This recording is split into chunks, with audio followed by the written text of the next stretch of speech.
أعوذ بالله من الشيطان الرجيم. بسم الله الرحمن الرحيم. ياسين والقرآن الحكيم إنك لمن المرسلين على صراط مستقيم تنزيل العزيز الرحيم لتنذر قوما ما أنذر آباؤهم فهم غافلون لقد حق القول على أكثرهم فهم لا يؤمنون إنا جعلنا في أعناقهم أغلالا فهي إلى الأذقان فهم مقمحون وجعلنا من بين أيديهم سدا ومن خلفهم سدا فأغشيناهم فهم لا يبصرون وسواء عليهم أأنذرتهم أم لم تنذرهم لا يؤمنون إنما تنذر من اتبع الذكر وخشي الرحمن بالغيب فبشره بمغفرة وأجر كريم إنا نحن نحيي الموتى ونكتب ما قدموا وآثارهم وكل شيء أحصيناه في إمام مبين وضرب لهم مثلا أصحاب القرية إذ جاءها المرسلون إذ أرسلنا إليهم اثنين فكذبوهما فعززنا بثالث فقالوا إنا إليكم مرسلون قالوا ما أنتم إلا بشر مثلنا وما أنزل الرحمن من شيء إن أنتم إلا تكذبون قالوا ربنا يعلم إنا إليكم لمرسلون وما علينا إلا البلاغ المبين قالوا إنا تطيرنا بكم لئن لم تنتهوا لنرجمنكم وليمسنكم منا عذاب أليم قالوا طائركم معكم أئن ذكرتم بل أنتم قوم مسرفون وجاء من أقصى المدينة رجل يسعى قال يا قوم اتبعوا المرسلين اتبعوا من لا يسألكم أجرا وهم مهتدون وما لي لا أعبد الذي فطرني وإليه ترجعون أأتخذ من دونه آلهة إن يردني الرحمن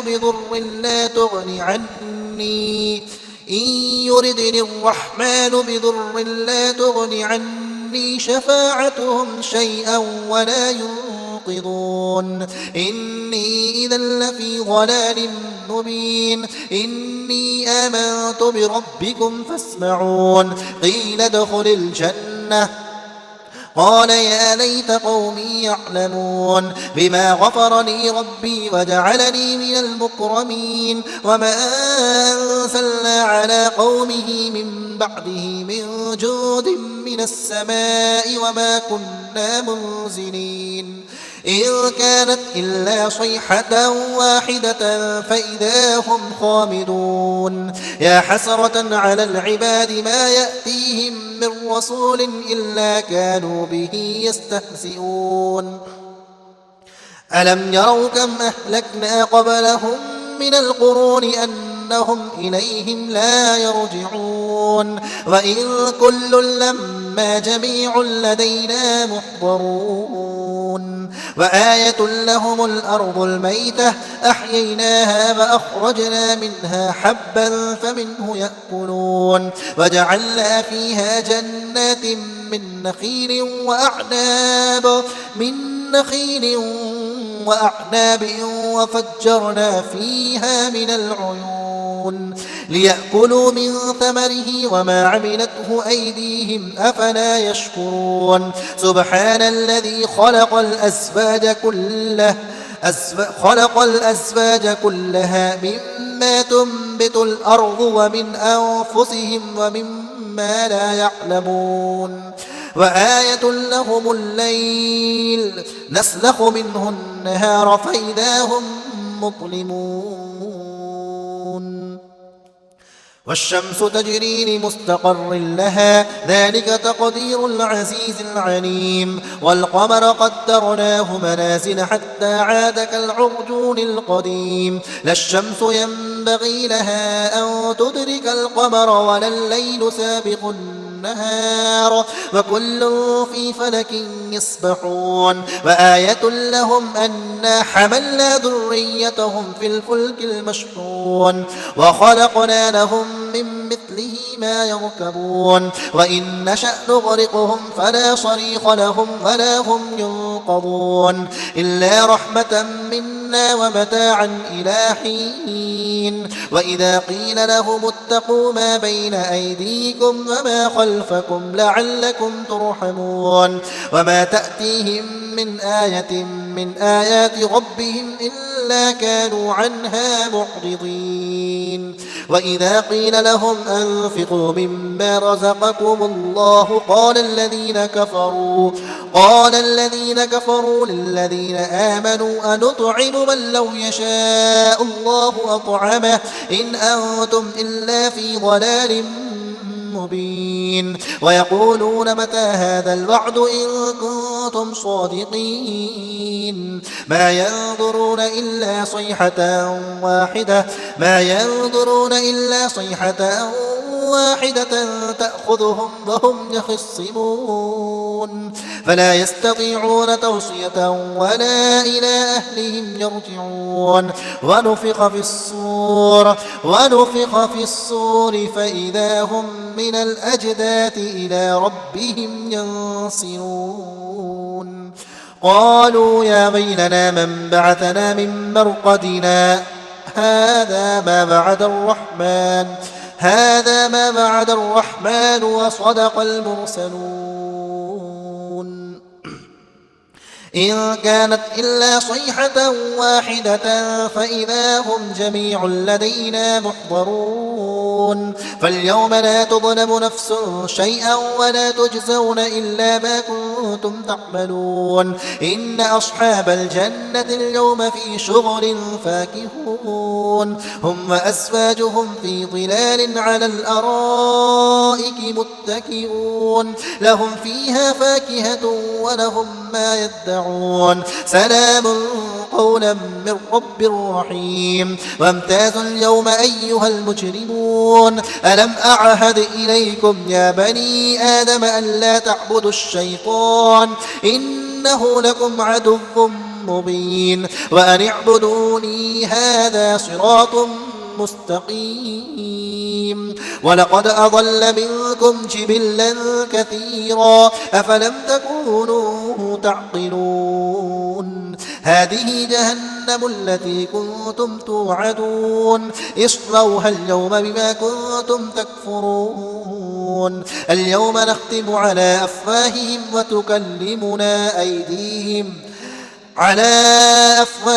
وتكلمنا أيديهم وتشهد أرجلهم بما كانوا يكسبون ولو نشاء لطمسنا على أعينهم فاستبقوا الصراط فأنى يبصرون ولو نشاء لمسخناهم على مكانتهم فما استطاعوا مضيا ولا يرجعون ومن نعمره ننكسه في الخلق أفلا يعقلون وما علمناه الشعر وما ينبغي له إن هو إلا ذكر وقرآن مبين لينذر من كان حيا ويحق القول على الكافرين أولم يروا أنا خلقنا لهم مما عملت أيدينا أنعاما فهم لها مالكون وذللناها لهم فمنها ركوبهم ومنها يأكلون ولهم فيها منافع ومشارب أفلا يشكرون واتخذوا من دون الله آلهة لعلهم ينصرون ينصرون لا يستطيعون نصرهم وهم لهم جند محضرون فلا يحزنك قولهم إنا نعلم ما يسرون وما يعلنون أولم ير الإنسان أنا خلقناه من نطفة فإذا هو خصيم مبين وضرب لنا مثلا ونسي خلقه قال من يحيي العظام وهي رميم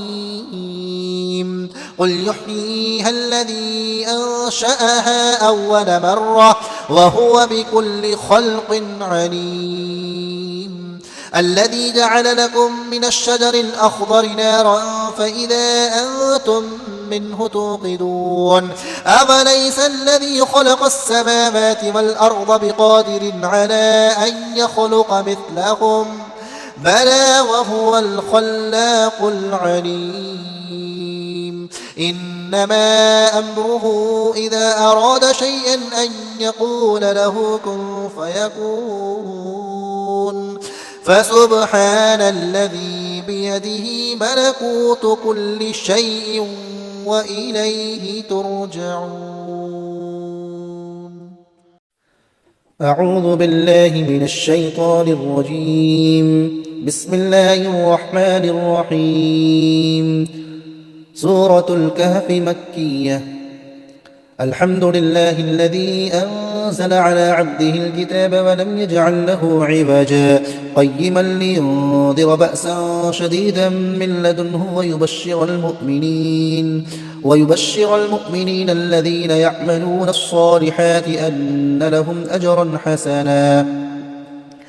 ماكثين فيه أبدا وينذر الذين قالوا اتخذ الله ولدا ما لهم به من علم ولا لآبائهم كبرت كلمة تخرج من أفواههم إن يقولون إلا كذبا فلعلك باخع نفسك على آثارهم إن لم يؤمنوا بهذا الحديث أسفا إنا جعلنا ما على الأرض زينة لها لنبلوهم أيهم أحسن عملا وإنا لجاعلون ما عليها صعيدا جرزا أم حسبت أن أصحاب الكهف والرقيم كانوا من آياتنا أجبا إذ أوى الفتية إلى الكهف فقالوا ربنا آتنا من لدنك رحمة وهيئ لنا من أمرنا رشدا فضربنا على آذانهم في الكهف سنين عددا ثم بعثناهم لنعلم أي الحزبين أحصى لما لبثوا أمدا نحن نقص عليك نبأهم بالحق إنهم فتية آمنوا بربهم وزدناهم هدى وربطنا على قلوبهم إذ قاموا فقالوا ربنا رب السماوات والأرض لن ندعو من دونه إلها لقد قلنا إذا شططا هؤلاء قومنا اتخذوا من دونه آلهة لولا يأتون عليهم بسلطان بين فمن أظلم ممن افترى على الله كذبا وإذ اعتزلتموهم وما يعبدون إلا الله فأووا إلى الكهف ينشر لكم ربكم من رحمته ويهيئ لكم من أمركم مرفقا وترى الشمس إذا طلعت تزاور عن كهفهم ذات اليمين وإذا غربت تقرضهم ذات الشمال وهم في فجوة من ذلك من آيات الله من يهد الله فهو المهتد ومن يضلل فلن تجد له وليا مرشدا وتحسبهم أيقاظا وهم رقود ونقلبهم ذات اليمين وذات الشمال وكلبهم باسط ذراعيه بالوصيد لو اطلعت عليهم لوليت منهم فرارا ولملئت منهم رعبا وكذلك بعثناهم ليتساءلوا بينهم قال قائل منهم كم لبثتم قالوا لبثنا يوما أو بعض يوم قالوا ربكم أعلم بما لبثتم فابعثوا أحدكم ببرقكم هذه إلى المدينة فلينظر أيها أزكى طعاما فليأتكم برزق منه وليتلطف ولا يشعرن بكم أحدا إنهم إن يظهروا عليكم يرجموكم أو يعيدوكم في ملتهم ولن تفلحوا إذا أبدا وكذلك أعثرنا عليهم ليعلموا أن وعد الله حق وأن الساعة لا ريب فيها إذ يتنازعون بينهم أمرهم فقالوا ابنوا عليهم بنيانا ربهم أعلم بهم قال الذين غلبوا على أمرهم لنتخذن عليهم مسجدا سيقولون ثلاثة رابعهم كلبهم ويقولون خمسة سادسهم كلبهم رجما بالغيب ويقولون سبعة وثامنهم كلبهم قل ربي أعلم بعدتهم ما يعلمهم إلا قليل فلا تمار فيهم إلا مراء ظاهرا ولا تستفت فيهم منهم أحدا ولا تقولن لشيء إني فاعل ذلك غدا إلا أن يشاء الله واذكر ربك إذا نسيت وقل عسى أن يهديني ربي لأقرب من هذا رشدا ولبثوا في كهفهم 300 سنين وازدادوا 9 قل الله أعلم بما لبثوا له غيب السماوات والأرض أبصر به وأسمع ما لهم من دونه من ولي ولا يشرك في حكمه أحدا واتل ما أوحي إليك من كتاب ربك لا مبدل لكلماته ولن تجد من دونه ملتحدا واصبر نفسك مع الذين يدعون ربهم بالغداة والعشي يريدون وجهه ولا تعد عيناك عنهم تريد زينة الحياة الدنيا ولا تطع من أغفلنا قلبه عن ذكرنا واتبع هواه وكان أمره فرطا وقل الحق من ربكم فمن شاء فليؤمن ومن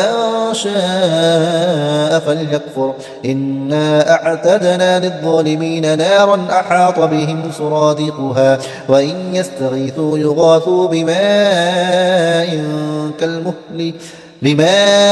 كالمهل يشوي الوجوه بئس الشراب وساءت مرتفقا إن الذين آمنوا وعملوا الصالحات إنا لا نضيع أجر من أحسن عملا أولئك لهم جنات عدن تجري من تحتهم الأنهار يحلون فيها أساور من ذهب ويلبسون ثيابا خضرا من سندس واستبرق متكئين فيها على الأرائك نعم الثواب وحسنت مرتفقا واضرب لهم مثلا رجلين جعلنا لأحدهما جنتين من أعناب وحففناهما بنخل وجعلنا بينهما زرعا كلتا الجنتين آتت أكلها ولم تظلم منه شيئا وفجرنا خلالهما نهرا وكان له ثمر فقال لصاحبه وهو يحاوره أنا أكثر منك مالا وأعز نفرا ودخل جنته وهو ظالم لنفسه قال ما أظن أن تبيد هذه أبدا وما أظن الساعة قائمة ولئن رددت إلى ربي لأجدن خيرا منها منقلبا قال له صاحبه وهو يحاوره أكفرت بالذي خلقك من تراب خلقك من تراب ثم من نطفة ثم سواك رجلا لكن هو الله ربي ولا أشرك بربي أحدا ولولا إذ دخلت جنتك قلت ما شاء الله لا قوة إلا بالله إن ترني أنا أقل منك مالا وولدا فعسى ربي أن يؤتيني خيرا من جنتك ويرسل عليها حسبانا من السماء فتصبح صعيدا سلقا أو يصبح ماؤها غورا فلن تستطيع له طلبا وأحيط بثمره فأصبح يقلب كفيه على ما أنفق فيها وهي خاوية على عروشها ويقول يا ليتني لم أشرك بربي أحدا ولم تكن له فئة ينصرونه من دون الله وما كان منتصرا هنالك الولاية لله الحق هو خير ثوابا وخير عقبا واضرب لهم مثل الحياة الدنيا كماء إن أنزلناه من السماء فاختلط به نبات الأرض فأصبح هشيما تذروه الرياح وكان الله على كل شيء مقتدرا المال والبنون زينة الحياة الدنيا والباقيات الصالحات خير عند ربك ثوابا وخير أملا ويوم نسير الجبال وترى الأرض بارزة وحشرناهم فلم نغادر منهم أحدا وعرضوا على ربك صفا لقد جئتمونا كما خلقناكم أول مرة بل زعمتم أن لن نجعل لكم موعدا ووضع الكتاب وترى المجرمين مشفقين مما فيه ويقولون يا ويلتنا ما لهذا الكتاب لا يغادر صغيرة ولا كبيرة إلا أحصاها ووجدوا ما عملوا حاضرا ولا يظلم ربك أحدا وإذ قلنا للملائكة اسجدوا لآدم فسجدوا إلا إبليس كان من الجن ففسق عن أمر ربه أفتتخذونه وذريته أولياء من دوني وهم لكم عدو بئس للظالمين بدلا ما أشهدتهم خلق السماوات والأرض ولا خلق أنفسهم وما كنت متخذ المضلين عضدا ويوم يقول نادوا شركائي الذين زعمتم فدعوهم فلم يستجيبوا لهم وجعلنا بينهم موبقا ورأى المجرمون النار فظنوا أنهم مواقعوها ولم يجدوا عنها مصرفا ولقد صرفنا في هذا القرآن للناس من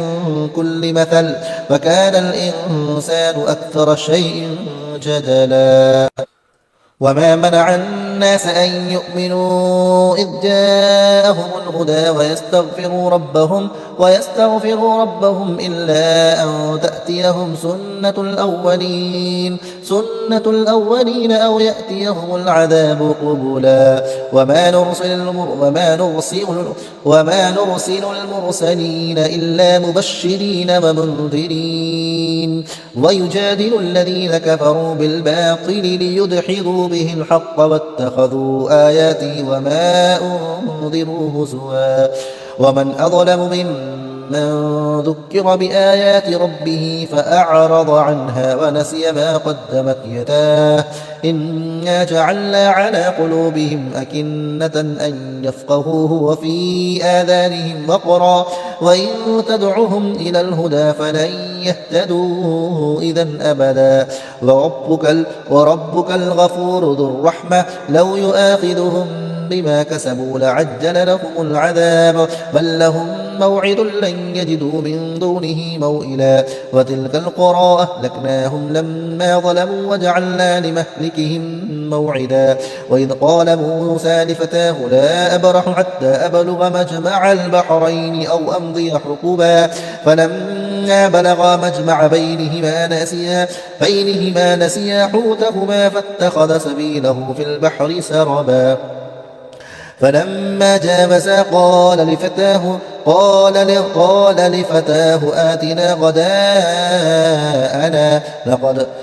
غداءنا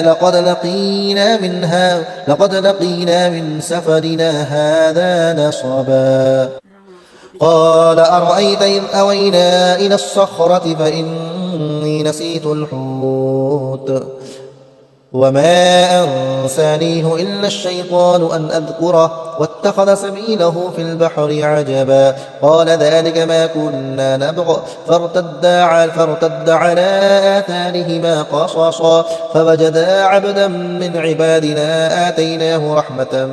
من عندنا وعلمناه من لدنا علما قال له موسى هل أتبعك على أن تعلمني مما علمت رشدا قال إنك لن تستطيع معي صبرا وكيف تصبر على ما لم تحط به خبرا قال ستجدني إن شاء الله صابرا ولا أعصي لك أمرا قال فإن اتبعتني فلا تسألني عن شيء حتى أحدث لك منه ذكرا فانطلقا حتى إذا ركبا في السفينة خرقها قال أخرقتها لتغرق أهلها لقد جئت شيئا إمرا قال ألم أقل إنك لن تستطيع معي صبرا قال لا تؤاخذني بما نسيت ولا ترهقني من أمري عسرا فانطلقا حتى إذا لقيا غلاما فقتله قال أقتلت نفسا زكية بغير نفس لقد جئت شيئا نكرا قال ألم أقل لك إنك لن تستطيع معي صبرا قال إن سألتك عن شيء بعدها فلا تصاحبني قد بلغت من لدني عذرا فانطلقا حتى إذا أتيا أهل قرية استطعما أهلها فأبوا أن يضيفوهما فوجدا فيها جدارا يريد أن ينقض فأقامه قال لو شئت لاتخذت عليه أجرا قال هذا فراق بيني وبينك سأنبئك بتأويل ما لم تستطع عليه صبرا أما السفينة فكانت لمساكين يعملون في البحر فأردت أن أعيبها فكان وراءهم ملك يأخذ كل سفينة غصبا وأما الغلام فكان أبواه مؤمنين فخشينا أن يرهقهما طغيانا وكفرا فأردنا أن يبدلهما ربهما خيرا منه زكاة وأقرب رحما وأما الجدار فكان لغلامين يتيمين في المدينة وكان تحته كنز لهما وكان أبوهما صالحا فأراد ربك أن يبلغا أشدهما ويستخرجا كنزهما رحمة من ربك وما فعلته عن أمري ذلك تأويل ما لم تسطع عليه صبرا ويسألونك عن ذي القرنين قل سأتلو عليكم منه ذكرا إنا مكنا له في الأرض وآتيناه من كل شيء سببا فأتبع سببا حتى إذا بلغ مغرب الشمس وجدها تغرب في عين حمئة ووجد عندها قوما قلنا يا ذا القرنين إما أن تعذب وإما أن تتخذ فيهم حسنا قال أما من ظلم فسوف نعذبه ثم يرد إلى ربه ويعذبه عذابا نكرا وأما من آمن وعمل صالحا فله جزاء الحسنى وسنقول له من أمرنا يسرا ثم أتبع سببا حتى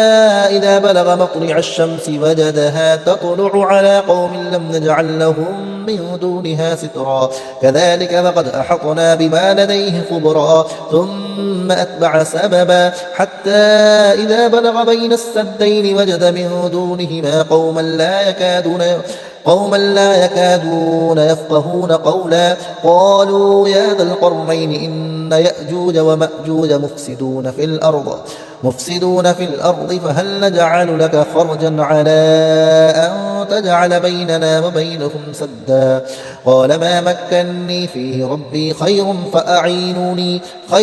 فأعينوني بقوة أجعل بينكم وبينهم ردما آتوني زبر الحديد حتى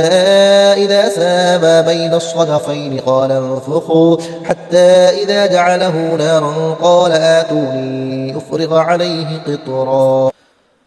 فما استطاعوا أن يظهروه وما استطاعوا له نقبا قال هذا رحمة من ربي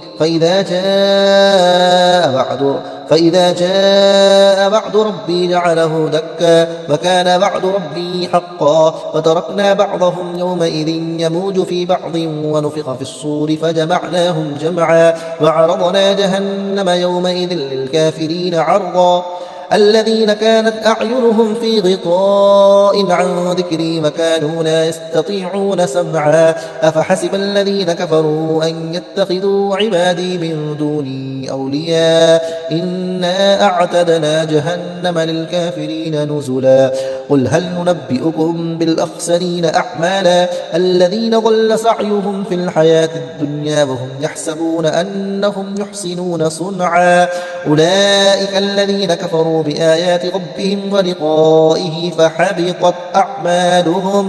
أعمالهم فلا نقيم لهم يوم القيامة وزنا ذلك جزاؤهم جهنم بما كفروا واتخذوا آياتي ورسلي هزوا إن الذين آمنوا وعملوا الصالحات كانت لهم جنات الفردوس نزلا خالدين فيها لا يبغون عنها حولا قل لو كان البحر مدادا لكلمات ربي لنفد البحر قبل أن تنفد كلمات ربي ولو جئنا بمثله مددا قل إنما أنا بشر مثلكم يوحى إلي أنما إلهكم إله واحد فمن كان يرجو لقاء ربه فليعمل عملا صالحا ولا يشرك بعبادة ربه أحدا صدق الله العظيم.